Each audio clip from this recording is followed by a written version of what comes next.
On se retrouve pour une nouvelle vidéo aujourd'hui. On va parler de lecture, notamment de recommandations pour des lectures automnales, un peu spooky pour certaines. J'ai vraiment trop hâte de vous en parler parce que j'adore lire. Je lis beaucoup. Je lis environ, on va dire, entre 60 et 70 livres par an. Et ça depuis, je sais pas, 4 ou 5 ans peut-être. Je sais plus parce que ça passe vite. Ça va être un petit peu long donc je vais peut-être partir directement dans le vif du sujet. J'ai essayé d'un peu classer mes lectures, là mes livres sont tous devant moi. C'est un petit peu de les classer. On va commencer par peut-être des lectures un peu plus enfantines. J'en ai deux à vous présenter, enfin entre guillemets enfantines, bref.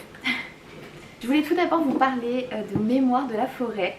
Pour l'instant il y a 3 tomes qui sont sortis et c'est des romans que j'ai dévorés. De toute façon c'est de la littérature jeunesse donc ça se lit très facilement, mais je trouve que c'est vraiment adapté à tout âge. Ma grand-mère par exemple a vraiment adoré et elle aussi. Donc ça c'est le premier tome qui se passe, je crois que c'est en été si je me dis pas de bêtises. On y suit du coup Archibald Renard qui tient une bibliothèque et un jour il y a son ami, enfin je me encore à ce moment-là, il y a Ferdinand Taupe, donc une petite taupe qui va venir chez lui et qui était à la recherche en fait de ses mémoires. Ce sont des livres qu'il avait écrits et qui ont été dispersés par le temps en fait, et tout le long de ce premier tome on va partir à la recherche de ses mémoires. La petite taupe elle a la maladie de l'oubli-tout qui est en fait la maladie de l'Alzheimer et je trouve que le sujet est vraiment très bien traité, que ce soit en fait voilà, à nouveau pour les adultes, pour les enfants, je trouve ça vraiment très beau, très juste et très bien écrit. D'ailleurs l'auteur c'est Michael Brun-Arnaud que j'ai déjà rencontré en dédicace et que j'ai vraiment adoré, il est adorable. Ensuite du coup je vais surtout vous parler de ce deuxième tome puisque celui-ci se passe en automne. Je pense que je vais vous lire le résumé. Les festivités d'automne débuteront bientôt à Belle-Écorce. La forêt prend des airs de fête et tout le monde s'y prépare. Mais chez Archibald Renard arrive soudain un visiteur qui risque bien de gâcher les réjouissances. Célestin Loup prétend, document à l'appui, être le véritable propriétaire de la librairie qui aurait appartenu à son grand-père. Expulsé de ce lieu qui est toute sa vie, Archibald doit faire la vérité... j'ai eu un bug. Accompagné de son neveu Bartholomé, il part en quête des carnets que son propre grand-père, Cornelius, désormais incapable de s'exprimer par lui-même, a confiés à une mystérieuse société secrète. Et celle-ci semble déterminée à s'assurer que le renard est digne des souvenirs de son ancêtre. C'est vraiment une petite aventure en fait. Un peu comme le premier tome, finalement on va partir à la recherche de souvenirs et je trouve ça vraiment très touchant. Les illustrations elles sont magnifiques, elles sont faites par Sanoé, oui je crois que ça dit Sanoé. J'essaierai de vous montrer avec des close-up.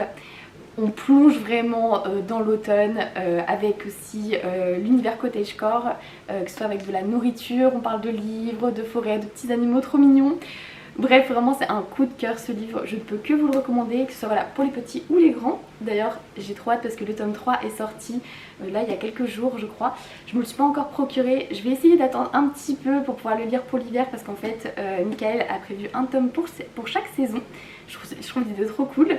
Et aussi j'ai d'autant plus hâte d'être au tome 4 parce qu'avec mon amie Anouchka on avait participé à un concours et on a gagné nos petits personnages. Donc on a nos personnages qui apparaîtront dans le tome 4.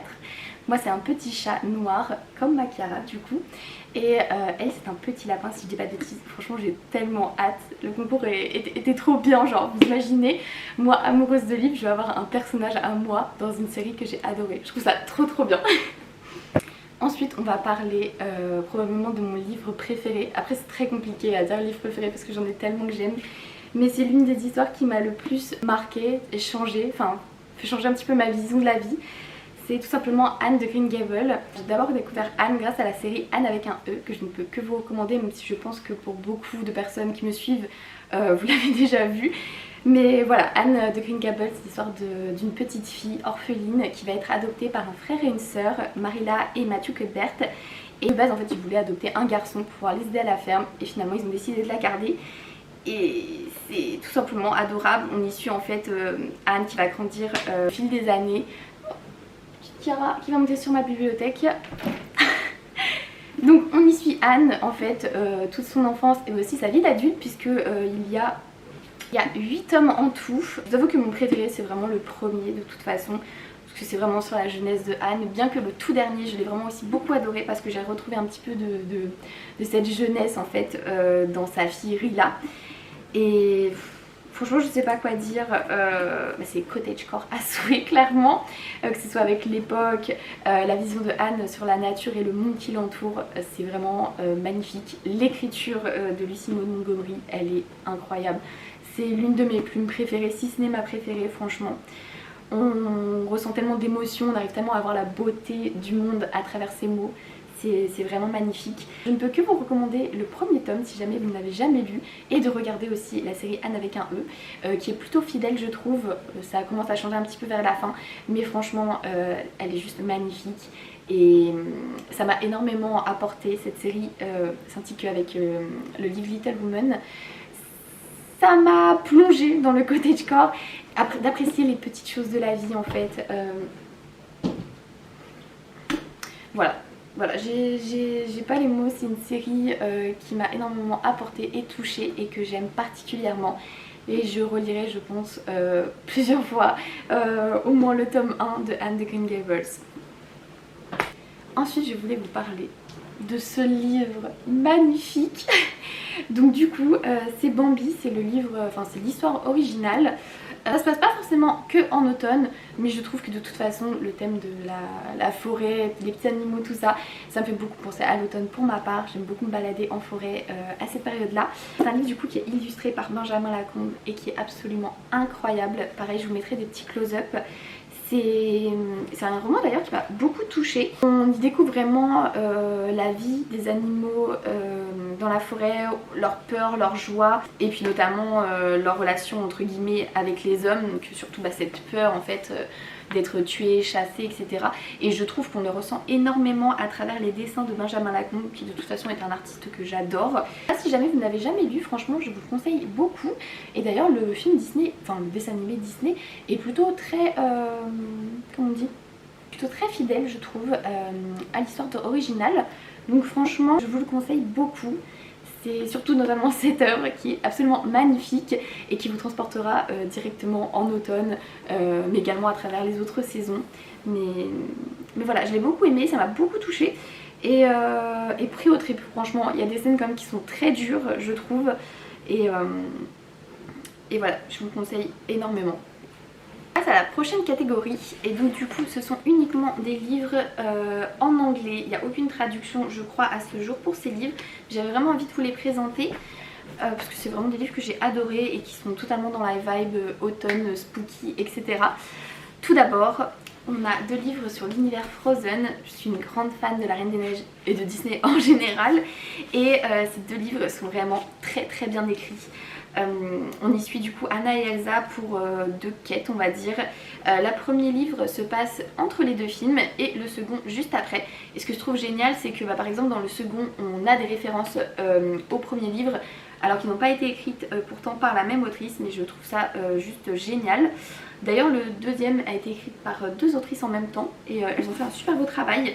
Je vous avoue que ça fait très longtemps que je les ai lus, j'ai plus énormément de souvenirs. Dans celui-ci, je sais qu'il se passe, il y a une genre de maladie en fait qui s'abat sur Arendelle, avec aussi un genre de loup fait d'ombre. Et c'était vraiment très spooky, franchement, celui-là c'est pareil, je trouve ça génial. L'ambiance est vraiment super, on ressent totalement l'amour de Anna et Elsa, dans leur relation est juste incroyable. J'ai pas de sœur, mais franchement c'est une relation qui me touche énormément. Je les ai tout simplement adorés. Celui-là, donc le deuxième qui se passe après les deux films, ça va parler aussi de deux sœurs, d'une malédiction. Et c'était vraiment très touchant. Voilà, j'ai pas grand chose à dire de plus dessus parce qu'encore une fois je les ai vus il y a très longtemps et je vais pas vous lire les résumés parce qu'ils sont en anglais, mais je vous les conseille énormément, surtout si vous êtes fan comme moi de l'univers de la Reine des Neiges, vous ne serez vraiment pas déçus.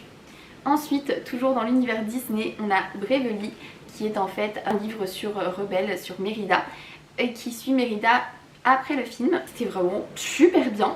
Je trouve qu'on retrouve totalement Mérida et son caractère, c'était vraiment génial. Et surtout on va apprendre à connaître un petit peu plus ses frères qui ont grandi dans ce livre. Et c'est pareil, je crois qu'il y a à nouveau une genre de malédiction, parce que du coup il y a deux dieux mais ils sont pas vraiment appelés des dieux je crois, ils ont des noms spéciaux, je me rappelle plus c'est quoi. Mais bref, on va dire c'est deux dieux et en fait Mérida va devoir s'arranger, elle a fait un pacte avec l'un d'eux pour pouvoir sauver son royaume tout simplement. C'était vraiment très prenant, j'ai juste été un tout petit peu déçue par la fin, mais vraiment la toute fin. Sinon tout le livre était incroyable, mais du coup je peux pas vous dire pourquoi ça m'a déçu parce que sinon ça vous spoil, mais c'était génial. Et on est tout de suite plongé du coup c'est en Écosse si je dis pas de bêtises qu'elle habite Mérida. Voilà, ça se passe pas que en automne, je crois que de toute façon c'est un livre, oui c'est ça, c'est sur toutes les saisons. C'est sur une année en fait qu'on suit Mérida et avec le pacte qu'elle a fait avec ce dieu. Elle apprend également à le connaître, etc. Enfin, c'était vraiment très touchant à nouveau. Et ça pouvait être adapté en film, genre vraiment Disney, s'il vous plaît, faites quelque chose. C'était juste trop bien. Après, j'aurais dû le mettre juste après Anne de Green Gables, mais bon, c'est pas grave. On a ce livre qui n'a pas été écrit du coup par Lucy Maud Montgomery, mais qui est sur Marilla, qui s'appelle tout simplement Marilla de Green Gables. On va y suivre la jeunesse de Marilla après perte d'abord de sa mère puis de son père. On va comprendre un petit peu plus pourquoi elle est devenue telle qu'elle est, sa relation avec son frère Matthew. C'était vraiment un très beau livre, j'ai adoré du coup pouvoir découvrir Marilla dans sa jeunesse. En plus on retrouve aussi Rachel, le père de Gilbert, enfin, vraiment c'était trop cool. Et je trouve que l'autrice a fait un très bon travail, malgré que ce soit pas de Lucy Maud Montgomery, on retrouve vraiment son univers et même un petit peu sa plume j'ai envie de dire. C'était vraiment une très belle découverte et je vous le conseille beaucoup si vous avez adoré comme moi Anne de Green Gables ou Anne avec un E. Ensuite, je vais vous parler de ce livre qui est donc Snow and Rose. C'est une histoire sur deux petites filles qui sont jumelles si je ne me trompe pas. D'ailleurs, c'est marrant, totalement opposées justement dans leur caractère ou au niveau de leurs traits, etc. Je vais quand même vous lire le résumé en anglais s'il vous plaît. Soyez indulgents, ça fait très longtemps que je n'ai pas parlé en anglais à l'oral. Donc bon, allons-y. Snow and Rose were two sisters as different as night and day. They lived in the wood, but it hadn't always been so. Once they lived in a big house with spectacular gardens and an army of servants. Once they had a father and mother who loved them more than the sun and the moon. But that was before their father disappeared into the woods and their mother disappeared into sorrow. This is their story and the story of the uncharted woods that have been waiting for them to break a set of terrible spells. Encore une fois, j'ai plus énormément de souvenirs. J'espère que ça vous donnera envie. Franchement, c'était une très bonne lecture et notamment grâce aux illustrations qui étaient magnifiques. C'est une réécriture du conte Snow White and Rose Red que je ne connais pas du tout d'ailleurs. Donc je me dis que ce serait peut-être cool de le lire vu que j'ai bien aimé celui-ci. Voilà. Ensuite, on va parler de ce chef-d'œuvre, La vie invisible de Addie LaRue. Je pense que si vous êtes sur Instagram, vous l'avez forcément vu passer et très certainement lu également. Mais voilà, pour ceux qui ne le connaissent pas, je voulais vraiment vous en parler parce que c'est une pépite. C'est... Franchement, j'ai pas les mots. Déjà, je vais vous lire le résumé. Une nuit de 1714, dans un moment de désespoir, une jeune femme avide de liberté scelle un pacte avec le diable.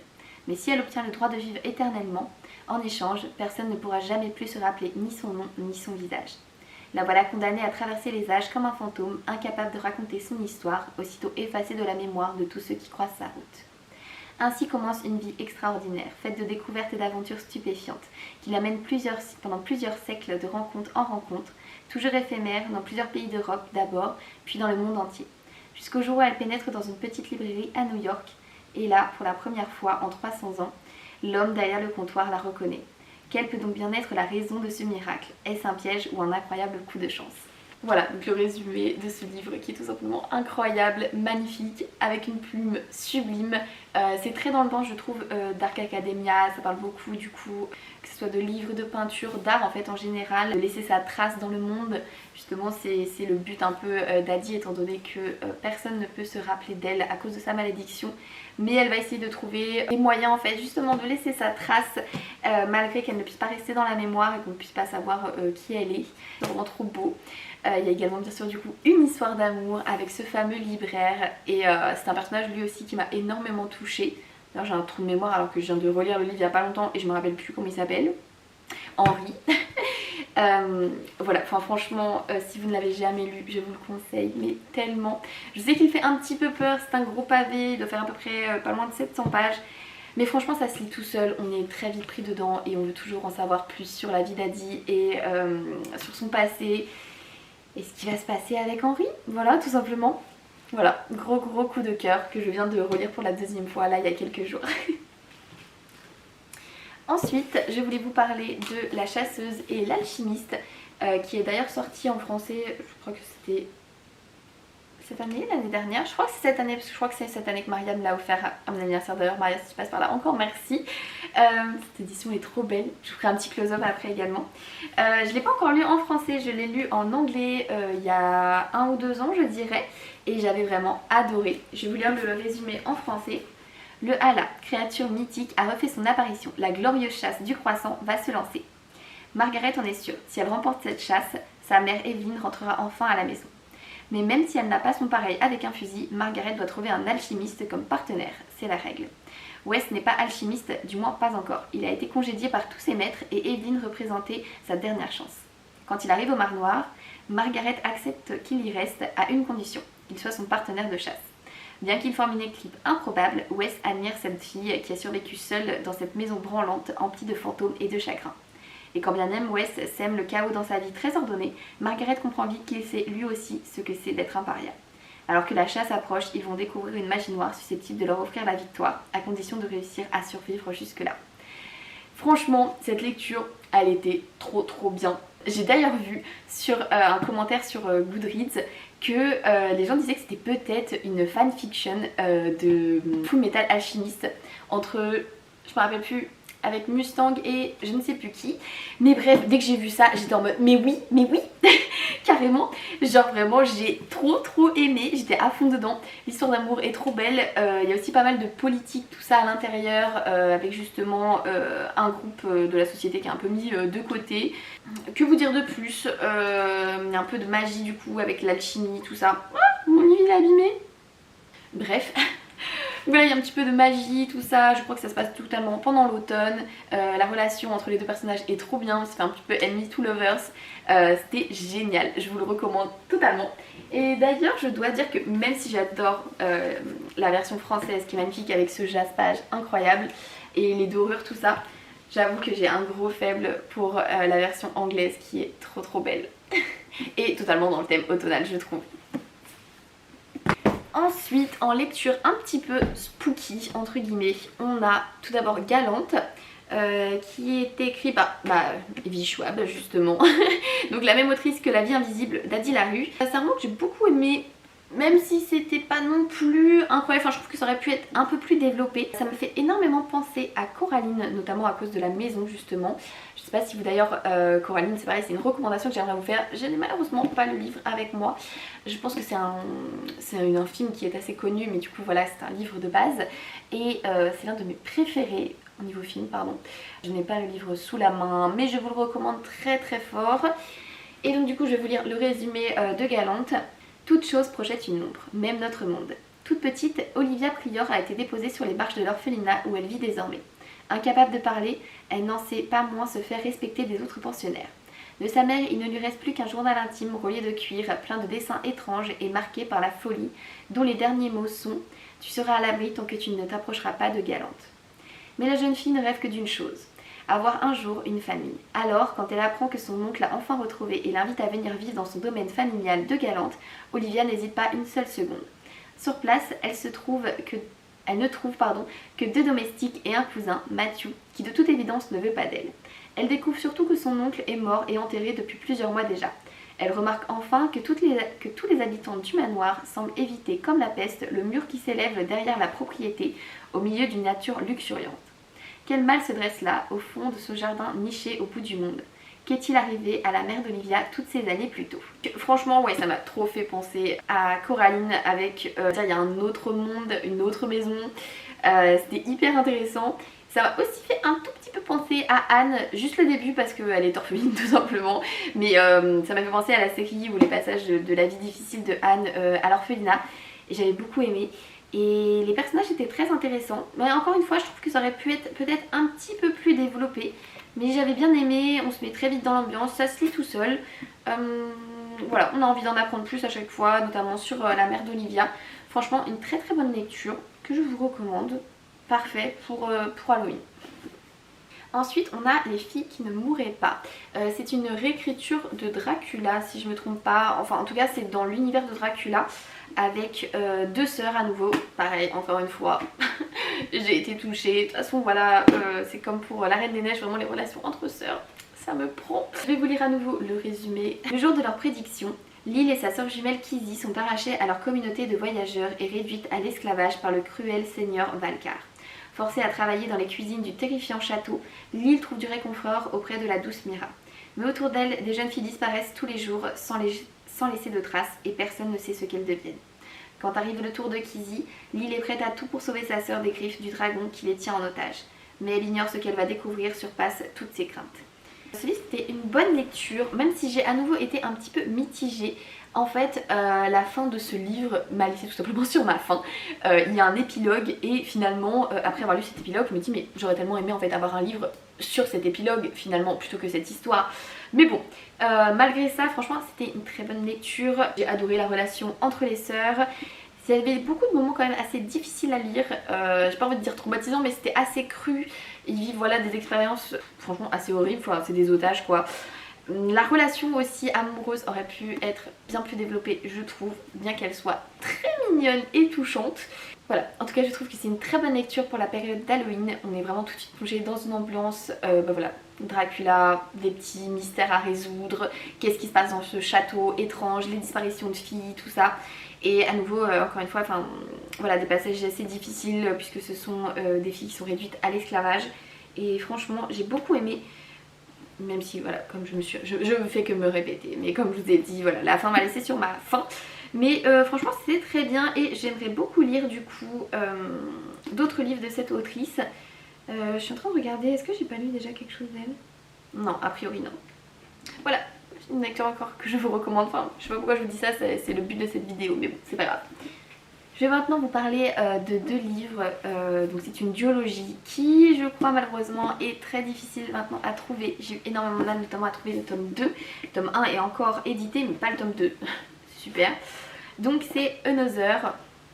Je vais vous lire le résumé. De base j'ai connu cette histoire grâce à l'anime que j'ai trouvé trop bien, genre vraiment regardez-le à la période encore une fois d'Halloween, vraiment ça c'est les livres spooky que je voulais vous parler.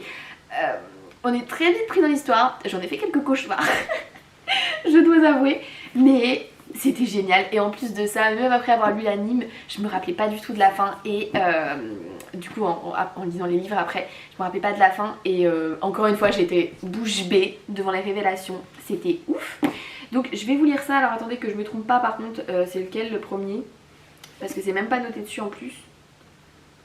Découvrez la suite de celle qui n'existait pas. Ok, donc c'est celui-là le 1. Collège de Yomiyama Nord, 1972.